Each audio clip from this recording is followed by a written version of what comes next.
Boa noite, queridos irmãos do Centro Espírita Allan Kardec. Com muita alegria que nos propomos a trazer uma reflexão nesta, bom, pode ser noite, dependendo do momento que vocês estejam ouvindo, né? E o tema de hoje é a lei de amor. Ela está contida no capítulo 11 do Evangelho segundo o Espiritismo, que trata o tema, né, do capítulo 11, é amar o próximo como a si mesmo. E vale a pena lembrar que Kardec, quando compôs o Evangelho segundo o Espiritismo, ele iniciou o Evangelho com 4 princípios da doutrina espírita.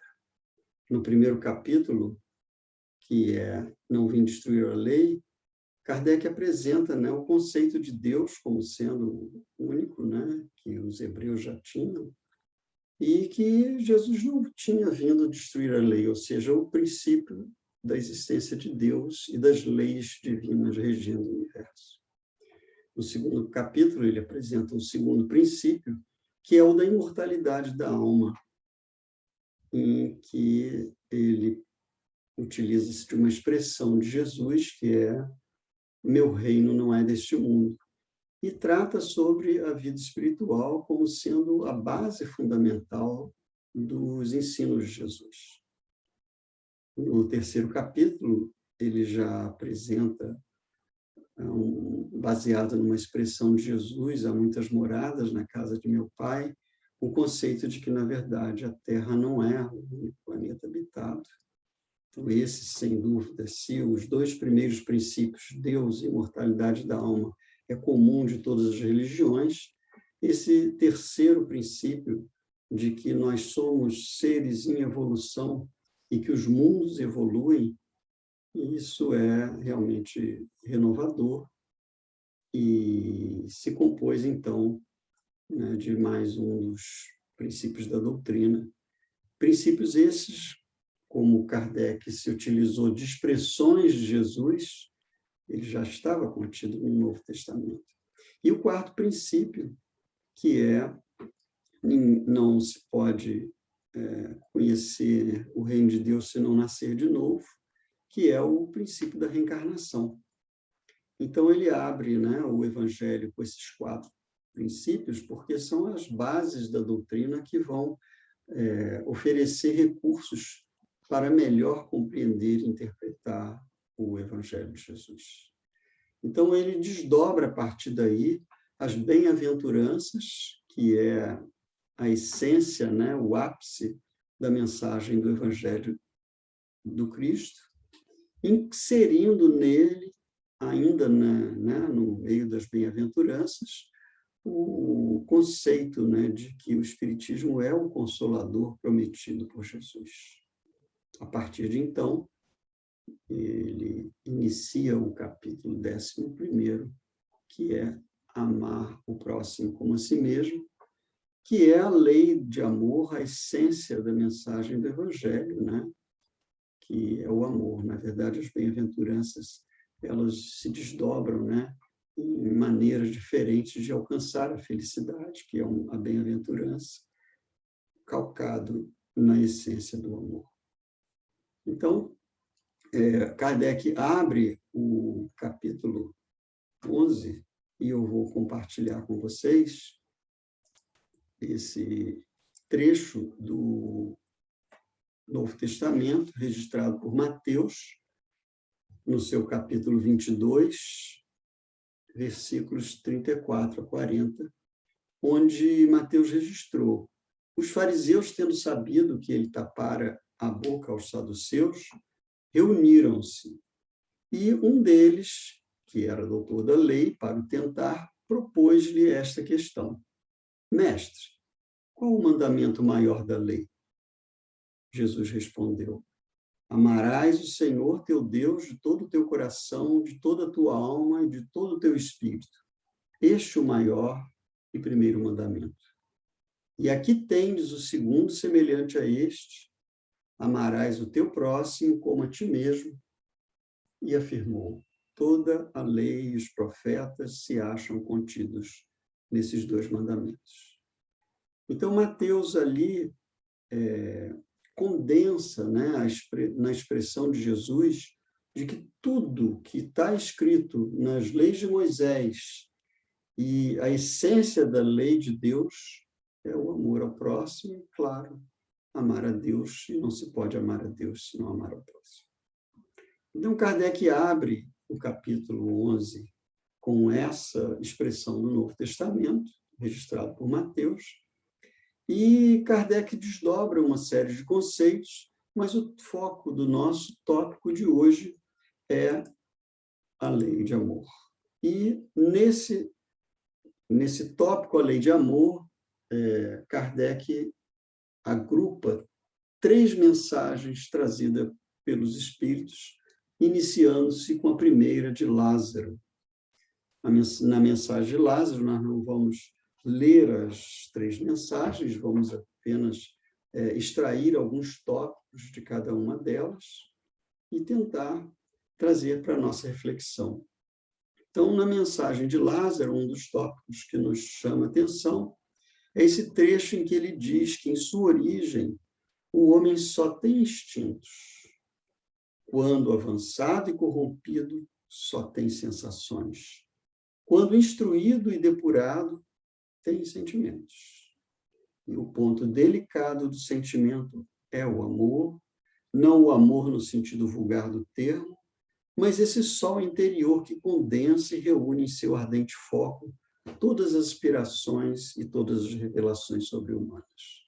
Então, esse tópico, Lázaro, nos traz a noção de que, efetivamente, somos seres em processo evolutivo e que, deixando, né, a condição humana, a condição animal, em que apenas nos regíamos pelo instinto, alcançamos a fase da razão, o que nos tornou humano, né, como espíritos, e o instinto, embora ele seja, digamos, a base da formação do ser animal, quando o princípio inteligente alcança a condição humana, ele não é muito diferente do animal. Então, ele ainda age essencialmente por instintos.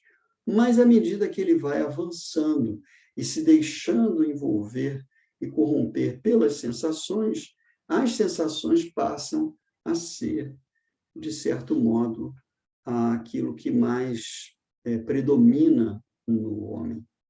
E ele, na busca dos prazeres, né, de se fugir da dor e buscar as sensações de prazer, ele vai conduzindo a vida e o faz sobre a regência das sensações durante muito tempo, até que, pouco a pouco, né, quando ele diz instruído e depurado, ou seja, à medida que ele vai se instruindo, aprendendo a discernir, né, o que seria adequado, o que não seria adequado, ele, então, vai se depurando e vai adquirindo e desenvolvendo os sentimentos. E que, certamente, esses sentimentos vão se desenvolvendo, que até o ponto ápice seria, então, o amor. Mas é claro que a palavra amor, hoje em dia, né, ainda é muito utilizada no sentido ainda das sensações. E ele, então, abre para nós de que o amor não se refere a esse sentido vulgar, mas esse sol interior que condensa todas as aspirações e revelações humanas. Ou seja, só quando nós conseguirmos compreender a essência desse amor, nós conseguiremos, o homem irá, né, se realizar na sua essência. Então, essa escalada entre o instinto, as sensações e os sentimentos é uma revelação que Lázaro nos traz de forma muito interessante, porque dá uma ideia de que a gente pode não só nos conhecer, como também conhecer e entender as criaturas humanas nas suas motivações. E ele continua desdobrando as suas ideias, falando que quando Jesus, né, veio à Terra e pronunciou a palavra amor, essa palavra e essa ideia não era uma coisa comum e corriqueira, efetivamente, Jesus, ao pronunciar a ideia do amor, primeiramente, dando-nos uma noção de que Deus é amor. Então, que os hebreus, né, tinham assim uma noção de um ser severo, porque impunha determinadas leis, que a transgressão dessas leis seria, de certo modo, punidas, né, com o castigo. Jesus nos dá a ideia de um Deus como Pai, amoroso, bom, e trazendo exatamente essa noção de que nós deveríamos nos tratar uns aos outros com esse sentimento que é o amor. Então, para a humanidade, naquele momento, foi algo novo e que, segundo Lázaro, ele causou uma certa revolução. E que o Espiritismo, hoje, ao nos trazer o conceito da reencarnação, ele também causa um novo impacto nas ideias da humanidade. E, embora o conceito da reencarnação não seja novo, no sentido de que ele já existia nas doutrinas orientais, mas ele foi incorporado na cultura ocidental e de uma maneira bastante mais lógica e sensata. Então, o Espiritismo vem, né, nessa cultura ocidental, trazer esse conceito da reencarnação num momento em que a humanidade já está pronta e madura para, inclusive, pesquisar a respeito da reencarnação e tornar essa ideia uma ideia apropriada pela própria ciência. E a gente sabe que existem estudos e investigações na direção de trazer a reencarnação não apenas como um conceito filosófico, mas algo que pode ser evidenciado cientificamente.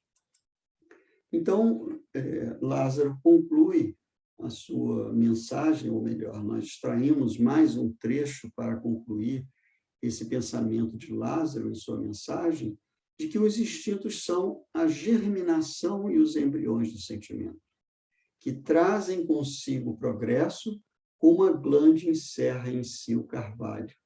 E os seres menos adiantados são os que, emergindo pouco a pouco de suas crisálidas, se conservam escravizadas aos instintos. O espírito precisa ser cultivado como um campo. Então, esse conceito que Lázaro nos traz, né, de que nós precisamos compreender as criaturas nas suas diferenças, pelo fato delas ainda não terem adquirido um certo progresso, e que cabe a nós progredir na direção de desenvolvermos esse embrião que está em germe dentro de nós, que é o amor, o sentimento do amor, e que, à medida que ele vai se desdobrando, né, e se desenvolvendo, vamos emergindo das nossas crisálidas e que precisamos cultivar o nosso ser espiritual, a nossa essência, como se cultiva um campo. Então, precisamos nos enriquecer das sementes, das ideias do amor, dos conceitos que nos convidam, né, a amar ao próximo como a nós mesmos e interpretar o amor nas suas diversas dimensões. Nesse sentido, é que Fénelon nos traz também uma outra mensagem que Kardec entendeu como importante de ser anexada nesse conceito da lei de amor, em que ele nos diz: o amor é de essência divina, e todos vós, do primeiro ao último, tendes no fundo do coração a centelha desse fogo sagrado. É fato que já haveis podido comprovar muitas vezes este: o homem, por mais abjeto, vil e criminoso que seja, vota a um ente ou a um objeto qualquer viva e ardente afeição à prova de tudo quanto tendesse a diminuí-la, e que alcança, não raro, sublimes proporções.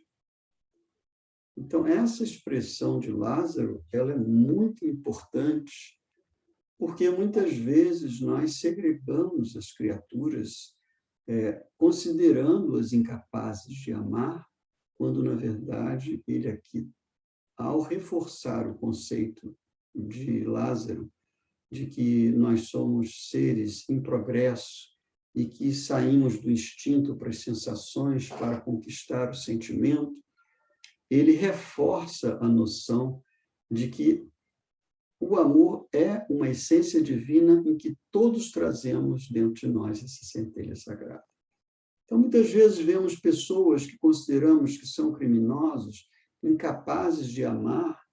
Na realidade, eles trazem também essa essência e, assim, precisariam, né, de que essa semente pudesse, dentro deles, se desenvolver. Mas, se nós conhecermos profundamente esta criatura que imaginamos ser vil e criminosa, na realidade, nós vamos descobrir que ele, ou essa criatura, ama ou alguém ou um objeto, porque nós fomos criados com a necessidade de amar. Então, todos temos sede de afeto. Então, a afeição é algo inerente à criatura humana e que, tendo ela desenvolvido algum progresso, ele vai sentir necessidade e vai amar alguém.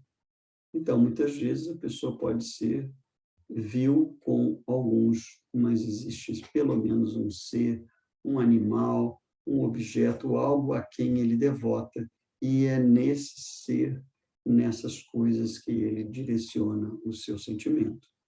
Então, Fernando está falando uma coisa relevante. E ele pergunta, aonde estaria o limite do amor? Será que a gente vai limitar o nosso amor, né, a algumas pessoas da nossa família? Vamos limitar o amor às pessoas que são do nosso grupo, né, social, do nosso estado, do nosso país?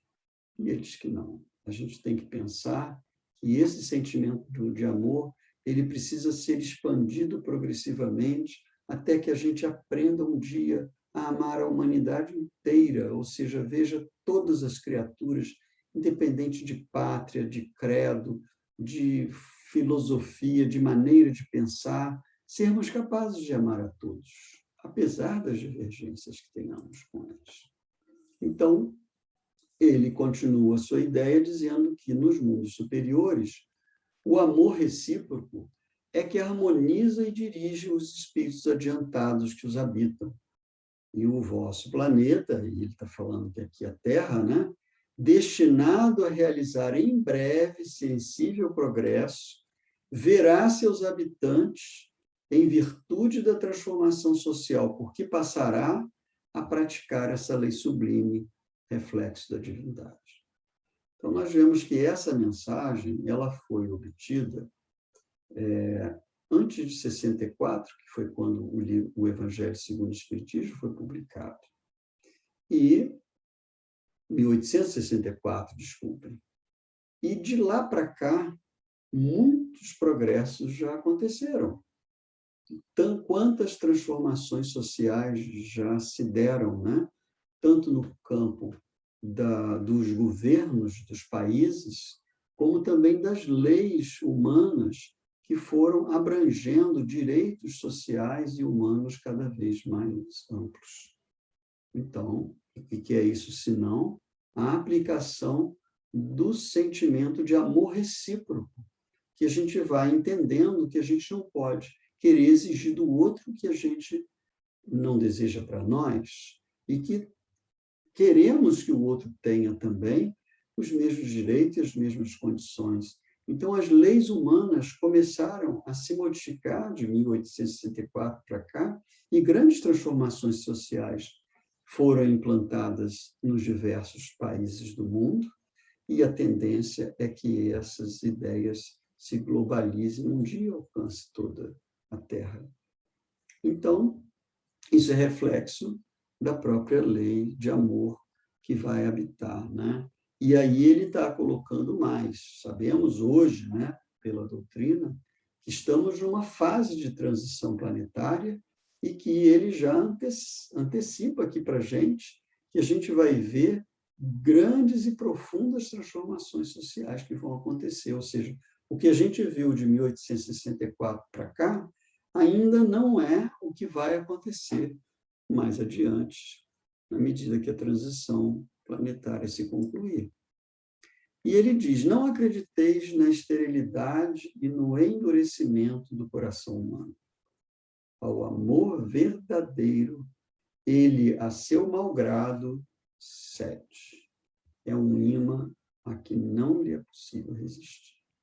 Essa expressão de Fenelon é muito interessante, porque muitas vezes, pelo nosso orgulho, nós mantemos e alimentamos animosidades, seja no convívio familiar, seja no convívio profissional ou social de outros ambientes que a gente frequente. E, em verdade, se nós nos dispusermos com honestidade a eliminar as animosidades que trazemos em nosso coração e nos dispusermos à gentileza, cordialidade, né? Há uma palavra, a não guardarmos mágoa e ressentimento, compreendermos que cada um está no seu contexto de evolução e insistirmos efetivamente em oferecer àquele que a gente considera incapaz de nos amar. Se nós insistirmos, ele acaba reconhecendo e cedendo a um relacionamento mais fraterno e, portanto, vale a pena investir. Então, esse é um convite que Fé nos deixa, que insistamos em amar aqueles que temos dificuldades, porque a seu malgrado cede. E traz aqui a ideia, né, de que é um imã que não é possível resistir, né, porque a força de atração magnética ela é irresistível. Então, o amor é uma força. Nós aprendemos com André Luiz, né, que o pensamento é força eletromagnética e que, se ele for movido pelo sentimento de amor sincero e intenso, ele vai ser capaz de atrair a pessoa com a força da energia magnética dele. E encerra, né, a terceira mensagem, que engloba esses conceitos sobre a lei de amor, é uma mensagem de Sanson, em que extraímos aqui um dos tópicos da mensagem, que ele diz assim: crede que essa sábia exortação, amai bastante para ser desamados, abrirá caminho. Revolucionária, ela segue sua rota, que é determinada, invariável. Mas já ganhastes muito, vós que me ouvis, pois que já sois infinitamente melhores do que éreis há 100 anos. Mudastes tanto em proveito vosso, que aceitais de boa mente sobre a liberdade e a fraternidade, uma imensidade de ideias novas que outrora rejeitarias. Ora, daqui a 100 anos, sem dúvida, aceitareis com a mesma facilidade as que ainda vos não puderam entrar no cérebro. É muito interessante essa abordagem de Sanson, principalmente se nós a contextualizarmos naquele período em que as monarquias estavam começando, né, a se dissolver em função, né, da ascensão da burguesia, ou seja, das pessoas que lidavam mais com o comércio, mas não possuíam títulos, né, de nobreza. Então, hoje a gente entende que, efetivamente, os títulos de nobreza são simplesmente figurativos. Eles não têm, na realidade, a essência de poder como tinha naquela época. E que a noção de liberdade e fraternidade, ou seja, o conceito de que todos somos, na essência, irmãos iguais, que a França, né, sustentou e colocou como ideal, né, liberdade, igualdade, fraternidade, na época essas ideias foram muito revolucionárias e não era uma coisa que se estava na mente do povo, de um modo geral, mas que, tendo sido a França a iniciadora dessa renovação, hoje em dia, essas ideias são muito mais aceitas. E o que é isso, senão o amor ao próximo, né? Você ter a noção de que as criaturas são irmãos, ou seja, as pessoas têm direitos iguais, né? E que devem ter liberdade de expressão, não podem estar subjugados a um poder arbitrário, né? E que são efetivamente iguais, né? Então, liberdade, igualdade, fraternidade, hoje em dia, é um conceito muito mais, digamos assim, que entrou no nosso cérebro, né? Como ele termina aqui a frase, né? Daqui a 100 anos, né? Aceitareis com a mesma facilidade as que ainda não puderam entrar no cérebro. Então, a gente sabe que no século passado, né? Já tinha essa aceitação muito maior. E hoje em dia, então, que vai fazer 200 anos, né? Ainda não é bem isso, né? A gente tem 160 anos, 170 anos, na verdade, que nós estamos avançando na direção, né, do surgimento das ideias renovadoras do Espiritismo, mas 200 anos, sem dúvida nenhuma, das ideias renovadoras da Revolução Francesa. Então, esses conceitos já estão hoje espalhados pelo mundo e, com certeza, o sentimento do amor, iniciado por Jesus e que cabe ao Espiritismo espalhar pela humanidade, junto com os conceitos de reencarnação, de evolução, né? E de continuidade da vida após a morte física. Então, muitas coisas vão continuar. Então, ele diz, grande conceito de renovação pelo Espiritismo, tão bem exposto em O Livro dos Espíritos.